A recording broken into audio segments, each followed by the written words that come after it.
Hello friends, எப்போ பாரு தோசை இட்லி சாப்பிட்டே உங்களுக்கு போர் அடிக்குதா? நைட்டுக்கு டின்னருக்கு என்ன செய்யணும்னு ஒரே குழப்பமா இருக்கா? அப்போ மறக்காம இந்த ரெசிபி ட்ரை பண்ணி பாருங்க. அதுக்கு ஃபர்ஸ்ட் வெள்ளை சோளம் ஒரு 3 கிளாஸ் எடுத்துருக்குறோம்.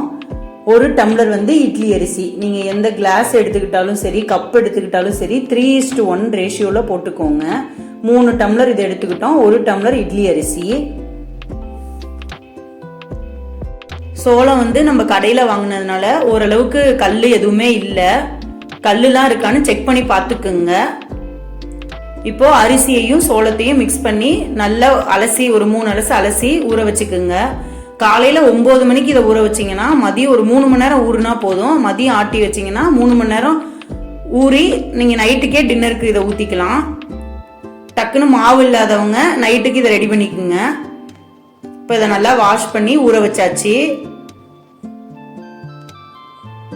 3:1 ரேஷியோவில் எடுத்துக்குங்க. இப்போ 3 இது நீங்கள் சோளம் எடுத்துக்கிட்டிங்கன்னா ஒரு இது அரிசி இட்லி அரிசி போட்டுக்கோங்க. அப்புறம் அதே கிளாஸில் 1 டம்ளர் உளுந்து போட்டுக்கோங்க.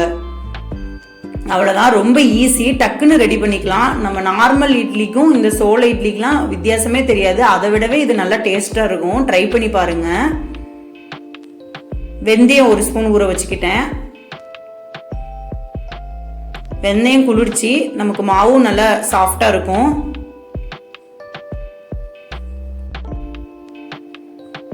அவ்வளோதான், ஒரு 3 hours ஊறினாவே போதும், ரெடி ஆயிரும். இப்போ இந்த ஊறின இதெல்லாம் மாவா அரைச்சி எடுத்துக்கோங்க. உப்பு போட்டு கரைச்சிக்குங்க. அவ்வளோதான். இப்போ இதை இட்லி ஊற்றலாம். இட்லி நல்லா சாஃப்டாக இருக்கு பாருங்க, பந்து மாதிரி இருக்கும். நமக்கு டேஸ்ட்டும் செம்மையாக இருக்கும். அந்த காலத்துலலாம் இந்த மாதிரி மில்லட்டில் தாங்க செய்வாங்க அடிக்கடி. இப்போ தான் நம்ம இதெல்லாம் யூஸ் பண்ணுறதே இல்லை. இந்த சோள இட்லி அவ்வளோ டேஸ்ட்டாக இருக்குது. நானே இப்போ தான் ஃபஸ்ட் டைம் இதை சாப்பிட்டு பார்க்குறேன். ரொம்பவும் சூப்பராக இருந்துச்சு. தோசை இட்லி நீங்கள் ஃபஸ்ட் நாள் ஊற்றிக்கிட்டிங்கன்னா அடுத்த நாளே ஆனியன்லாம் கட் பண்ணி போட்டு குழிப்பணியாரம் ஊற்றிக்கலாம். அடை செய்யலாம். இந்த மாவுலேயே நிறைய வெரைட்டி இருக்குது. சோள மாவில் அயன், கால்சியம், மெக்னீஷியம்லாம் அதிகமாக இருக்குது. ஸோ எலும்புக்கு நல்லா வலு கொடுக்கும். குழந்தைங்கள்லேருந்து பெரியவங்க வரைக்கும் எல்லாருமே இந்த சோள மாவு சாப்பிடலாம். இதயத்துக்கு ரொம்ப நல்லது. இதில் கார்போஹைட்ரேட் நல்ல கார்போஹைட்ரேட் இருக்கிறதுனால பசி நமக்கு அதிகமாக எடுக்காது. நல்ல ஸ்ட்ரென்த்தாக இருக்கும். ஃபைபர் கண்டென்ட் அதிகமாக இருக்குது. ஸோ கான்ஸ்டிபேஷன் இருக்கிறவங்க எல்லாருமே இதை சாப்பிடலாம். இப்போ குழந்தைங்களுக்கு டக்குன்னு ஒரு ஸ்நாக்ஸ் ஐட்டமாக இந்த குழிப்பணியாரம்லாம் செஞ்சு ஈவினிங் ஸ்கூல்லேருந்து வர குழந்தைங்களுக்கு கொடுக்கலாம். நல்லா சாப்பிடுவாங்க. சட்னி, கொத்தமல்லி சட்னி, அப்புறம் தக்காளி சட்னி, சாம்பார், பருப்பு சாம்பார் எல்லாமே இதுக்கு சூப்பராக இருக்கும். வெயிட் லாஸில் இருக்கிறவங்களும் இந்த ரெசிபி ட்ரை பண்ணலாம். ஏன்னா இதில் ஃபைபர் இருக்கிறதுனால நமக்கு அதிகமாக பசி எடுக்காது. வயிறும் ஃபில்லிங்காக இருக்கும். நார்மல் மாவை விட இந்த சோள மாவு இட்லி தோசைலாம் சூப்பராக இருந்துச்சு. ட்ரை பண்ணி பாருங்க. குழிப்பணியாரம்லாம் நல்லா ஆனியன் கட் பண்ணி போட்டு ஊற்றி பாருங்க, செம்மையாக இருக்கும். இப்போ இதை திருப்பி விட்டுக்கலாம். நல்ல எனர்ஜெட்டிக்காக இருக்குங்க. இதெல்லாம் சாப்பிட்டா சீக்கிரமாக பசி எடுக்காது.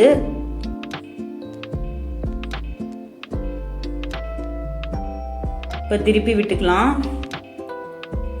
பெரியவங்கலேருந்து எல்லாருமே இதை சாப்பிடலாம். வெயிட் லாஸில் இருக்கிறவங்க, எப்போ பாரு நம்ம இட்லி தோசை சப்பாத்தியே சாப்பிட்டு போர் அடிச்சிருச்சுன்னா கண்டிப்பாக இந்த ரெசிபி ட்ரை பண்ணி பாருங்கள். டேஸ்ட் வேறு லெவலில் இருக்கும். இதிலே அடையும் ரெடி பண்ணலாம். இந்த மாதிரி சிறுதானியெல்லாம் நம்ம அந்த காலத்தில் சாப்பிட்டு தான் வலிமையாக இருந்தாங்க. இப்போ இருக்கிற ஜென்ரேஷன்னா இது மாதிரிலாம் சேர்த்துக்கிறதே இல்லை. முடிஞ்ச வரைக்கும் நம்ம ஃபாஸ்ட் ஃபுட்டு இதெல்லாம் தவிர்த்துட்டு இந்த மாதிரி ஃபுட்டெல்லாம் நீங்கள் சேர்த்துக்கோங்க. ஏன்னா இந்த மாதிரி சோளம்லாம் நிறைய பேர் இப்போலாம் சாப்பிட்டதே இல்லை. நானே இது வரைக்கும் சாப்பிட்டதே இல்லை. இப்போ தான் ஃபஸ்ட் டைம் சாப்பிட்றேன். இந்த மாதிரி நம்ம பாரம்பரிய உணவுகள்லாம் திரும்பி நம்ம கொண்டு வரணும். அப்போல்லாம் இதெல்லாம் சாப்பிட்டு தான் ரொம்ப ஹெல்த்தியாக இருந்தாங்க. நீங்களும் உங்கள் வீட்டில் மறக்காமல் இதை ட்ரை பண்ணி பார்த்துட்டு எப்படி இருக்குன்னு கமெண்ட்டில் சொல்லுங்கள். எத்தனை பேர் இதை சாப்பிட்ருக்கீங்கன்னு சொல்லுங்கள். தேங்க்யூ.